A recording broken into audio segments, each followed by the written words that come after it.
शिक्षा में जब एक लड़की ने नान का सवाल का जवाब नहीं दिया तो नान ने उसे जानबूझकर अपना अगला निशाना बनाना शुरू कर दिया। तब तक बात इतनी बढ़ गई कि लड़की पूरी की फट पारी और अजीब अजीब आवाज निकालने लगी और धित की तरह दिखाने लगी और उसके बड़ दंतों को खींचने लगे। उसके बड़ उसने नन को जमीन पर गिराया और बुरी तरह से पिटने लगी। सबसे चौंकने वाली बात यह थी कि तमाशा देखने वाले बच्चे लादाई चुदाने की जगह तलिया बजाने लगे। दोनों को तुरंत पदरी के सामने लाया गया और सारी बातें बताई गई। पदरी ने सबसे फेले नाम को मारा। उसके बाद लड़की को जोड़कर थप्पड़ जड़ दिया और उसके चिखाने की आवाज कमरे के बाहर तक गुंज रही थी। पर बात यही खत्म नहीं हुई जब काफियत एरिया में तन्या ने रोज की तरह खाना दिया, लेकिन खाना और विश्वाद और अधपाका था, निगलना भी मुश्किल था।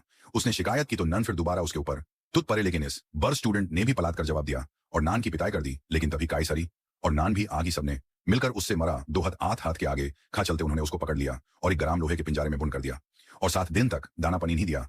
जब वो स्टूडेंट भर आई तो अधमारी हालत में थी। फिर भी नन की नफरत खत्म नहीं हुई। एक दिन जब सारे स्टूडेंट्स फ्रूट तोड़ रहे थे, टैब तैना थोड़ी धीमे काम कर रही थी, उसी वक्त नन ने फिर मार पिट शुरू कर दी। ये सब उसकी शेली डायना भी देख रही थी। वो डर कर आई, लेकिन तब तक बाकी नूनों ने उसे पकड़ लिया। जब डायना को होश आया तब तक एक कुसरी से बंधी हुई थी। सबने वही नान करी थी, मुझे कुछ नहीं चाहिए। डियाना बचाना चाहती हो लेकिन नहीं बचोगे। नान एक स्केल उसके मुंह पर मारा, फिर दूसरा उठाया था ना। तब वो चिल्लाई और बोली, ठीक है बचा लो। नान स्केल फेंका और सीजर उठा लिया। उसने सारे बल कर दिए और स्किल वुड से चेहरा रगदाना स्टार्ट कर दिया। यूस ऐसा लग रहा था कि बचपन की गुड़िया।